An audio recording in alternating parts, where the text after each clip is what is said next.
अस्सलाम वालेकुम व्यूवर्स। हमारा जो थर्ड केस है सेंटेंस करेक्शंस का, वो इंग्लिश के कुछ फिक्स्ड एक्सप्रेशन से रिलेट करता है।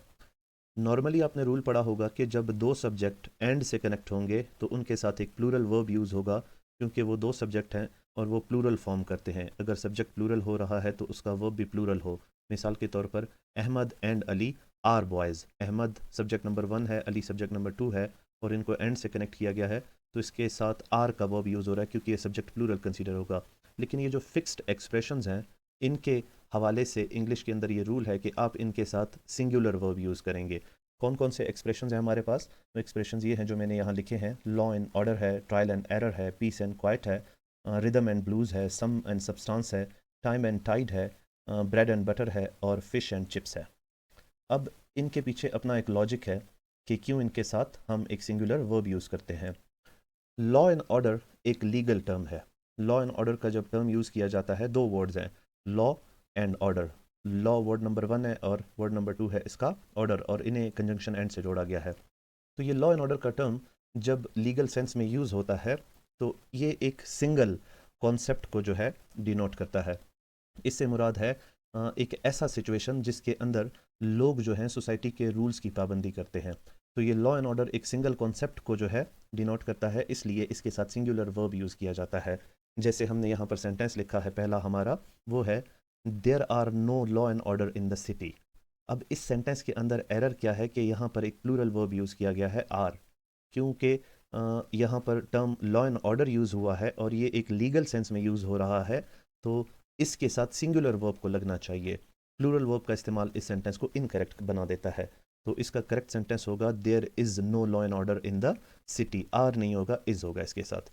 इसी तरह से एक और फिक्स्ड एक्सप्रेशन है जो है ट्रायल एंड एरर। अब ट्रायल एंड एरर एक साइंटिफिक मेथड है प्रॉब्लम्स को सॉल्व करने का। ये साइंटिफिक मेथड के लिए ये फ्रेज़ यूज़ किया जाता है, ट्रायल एंड एरर। तो ये एक सिंगल कॉन्सेप्ट को, एक मेथड को डिनोट करता है।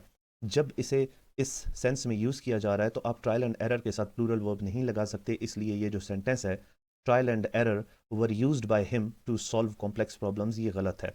ट्रायल एंड एरर एक मेथड का नाम है और ये एक सिंगल मेथड है, तो इसके साथ ये प्लूरल वर्ब वर यूज़ होना गलत है और इसे आप वॉज में चेंज करेंगे। ये सही सेंटेंस होगा, trial and error was used by him to solve the problem. यहाँ पर ट्रायल एंड एरर से मुराद वो साइंटिफिक मेथड है। ट्रायल एंड एरर एक साइंटिफिक मेथड है जिसे साइंटिस्ट यूज़ करते हैं प्रॉब्लम्स को सॉल्व करने के लिए। नेक्स्ट जो हमारा एक्सप्रेशन है वो है पीस एंड क्वाइट। ये एक स्टेट ऑफ कामनेस को डिनोट करता है, एक ऐसा स्टेट जिसमें खामोशी और रिलैक्सेशन होती है। तो ये एक सिंगल कॉन्सेप्ट को डिनोट करता है, तो इसके साथ भी एक सिंगुलर वर्ब ही लगेगा। इसलिए ये जो पहला सेंटेंस है, peace and quiet are what I need to complete the project, ये सेंटेंस इनकरेक्ट है। इसका करेक्ट सेंटेंस सिंगुलर वर्ब से होगा। यहाँ पर प्लूरल वर्ब आर लगाया गया है, तो ये यूजेज गलत है क्योंकि पीस एंड क्वाइट एक सिंगल कॉन्सेप्ट को डिनोट कर रहा है, तो इसके साथ इज लगना चाहिए। तो करेक्ट सेंटेंस होगा, peace and quiet is what I need to complete the project. Next जो हमारे पास एक्सप्रेशन है फिक्स्ड, वो है rhythm and blues.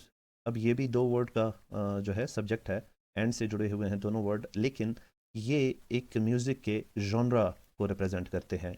Rhythm and blues जो है म्यूज़िक का एक जॉनरा है, तो ये एक सिंगल कॉन्सेप्ट को डिनोट करता है, तो इसके साथ भी सिंगुलर वर्ब ही यूज़ होगा। इसलिए हमारा ये जो सेंटेंस है, rhythm and blues are used in music, ये इनकरेक्ट है क्योंकि ये एक सिंगल जॉनरा है और ये एक सिंगल कॉन्सेप्ट को डिनोट करता है, तो यहाँ पर ये प्लूरल वर्ब लगना गलत है। इसका करेक्ट सेंटेंस होगा, rhythm and blues is used in music, क्योंकि ये एक सिंगल जॉनरा है और सिंगल जॉनरा के साथ हमेशा सिंगुलर वर्ब ही यूज़ होगा। आप यहाँ पर देख रहे होंगे कि इस इज़ को कंप्यूटर ग्रामेटिकली गलत शो कर रहा है, इस वॉज को कंप्यूटर ग्रामेटिकली गलत शो कर रहा है।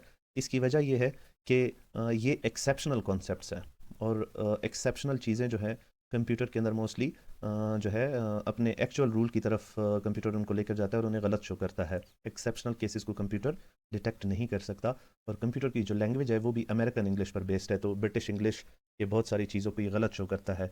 जैसे अगर आप ऑनर लिखेंगे, HONOUR आप लिखेंगे, तो ये उसे गलत बताएगा क्योंकि ये ब्रिटिश स्पेलिंग्स को एक्सेप्ट नहीं करता मोस्टली। अच्छा जी, नेक्स्ट हमारा जो है एक्सप्रेशन है फिक्स्ड, वो है sum and substance. Sum and substance भी दो वर्ड से बना हुआ सब्जेक्ट है जिन्हें एंड से जोड़ा गया है, लेकिन जिस कॉन्सेप्ट को ये डिनोट करता है वो एक सिंगुलर कॉन्सेप्ट है। सम एंड सब्सटेंस का मतलब है the most essential of important, essential और इम्पोर्टेंट होगा, ये ऑफ नहीं होगा, मोस्ट असेंशियल और important part of something, right.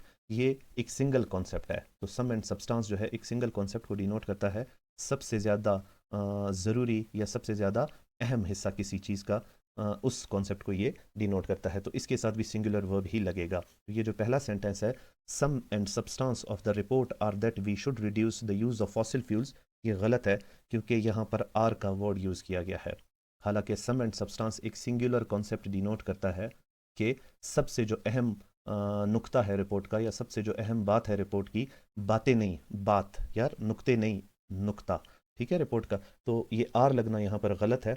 इसका करेक्ट सेंटेंस इससे होगा, the sum and substance of the report is that we should reduce the use of fossil fuels, यानी कि रिपोर्ट का जो अहम नुक्ता है वो ये है कि हमें फॉसिल फ्यूल के इस्तेमाल को कम करना चाहिए। एक नेक्स्ट एक्सप्रेशन है हमारे पास जिसे टाइम एंड टाइड कहा जाता है। ये बहुत ही मशहूर है इंग्लिश लैंग्वेज के अंदर। नेटिव्स तो बहुत ज़्यादा इसके बारे में जानते होंगे, लेकिन कम्पिटेटिव एग्जाम्स में इससे रिलेटेड सेंटेंस करेक्शंस भी आए।